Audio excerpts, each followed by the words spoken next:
Right, hello and good evening. I thought while I'm out here, just before I water my tree ferns, I'll do a little update on my shade border. See what's going on. There's a few more, couple of new plants in there. So this is one of the smaller tree ferns flushing out. Looking really nice. Looking a bit yellow on the phone here, but it's a real nice chartreuse green. I've got a cluster of palms here acclimatising to the sun. Slow but sure, because I've already managed to burn a couple of my Kentia palms. They got not too badly, but you know, a bit of brown burn on them, so I'm taking it slow with these ones.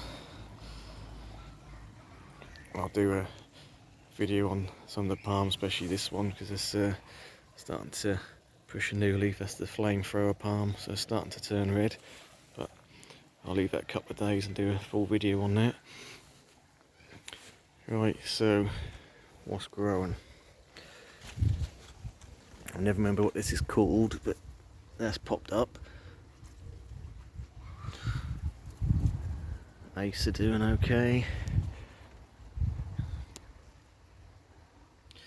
The Brunnera is actually starting to kick out some leaves after throwing out all those flowers. Starting to throw out some big leaves now. Nice and bright for a shady location. When I say bright, I mean it gives some brightness to a shady location. Salmon Substance still looking good. Big old leaves on there. Spotty Dotty, not looking too bad after getting frost damage a couple of times. So the corpse flower left in over winter has just flowered. It's just starting to go over now. So that made it through the winter, no problem.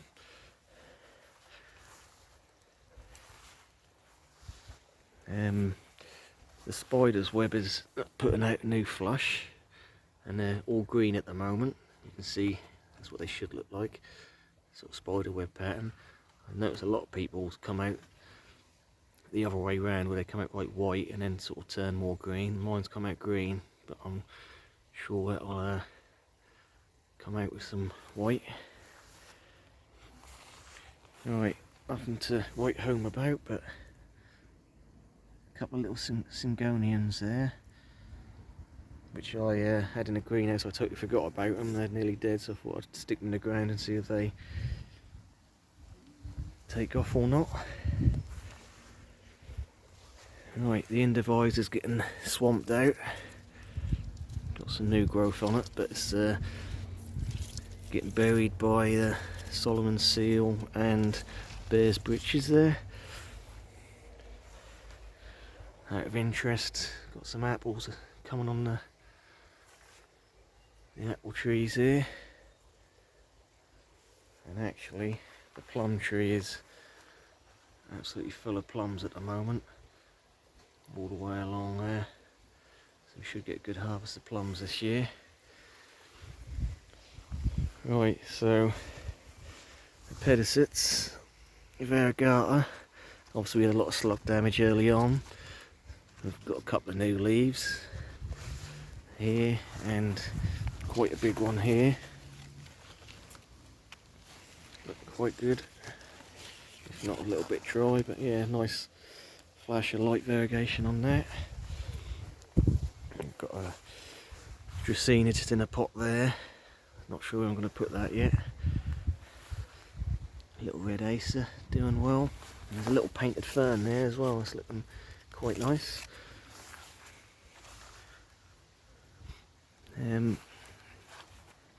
I've got a Quanta Phoenix or King Palm acclimatising to the light,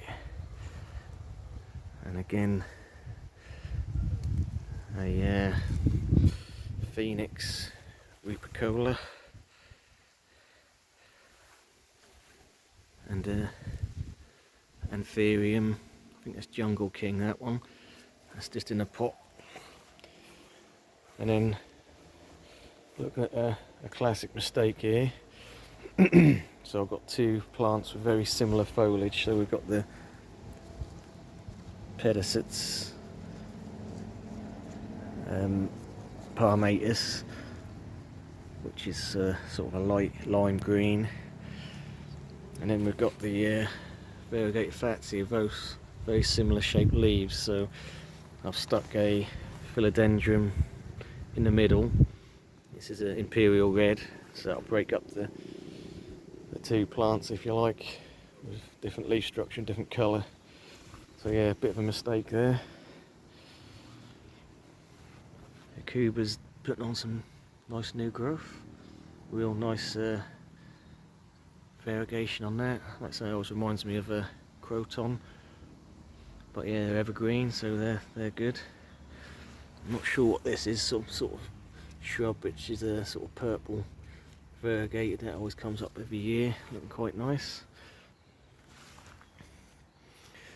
And I've got a Schefflera there, just a classic Schefflera house plant, which was looking a bit rough, so I stuck it out. And that's is it going to focus? No, got some new growth on it anyway, so we'll see how that goes. Right, so I'm getting towards the new plantings because it's a bit lighter here because the border comes out a bit. So we've got a little elephant here, Colocasia esculente, and we've got, I say an elephant here, this is not a Colocasia, I can't remember exactly what it is, it begins with R. It's really nice, interesting leaf on it, look at the back of that. Real nice, sort of strong green, nice veining. So yeah, that always looks good. I've had that last few years to dig it up and stick it in a greenhouse over winter. Tetrapanax looking okay. And we've got another Alocasia sumo. This is one I had in the greenhouse which looked a bit rough, but pushing out a new leaf now. And what else is new? The Fatsia polycarpa, which most of the old leaves died off, is now getting a new flush. So that's going to recover, which is good.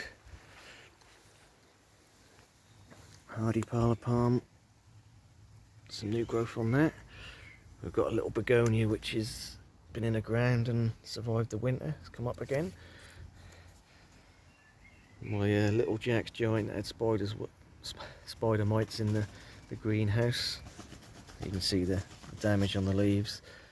It's starting to push out a new leaf. Oh, that was a trap, so I had to open it up a little bit. I just literally just opened that up, so that should push out nicely now.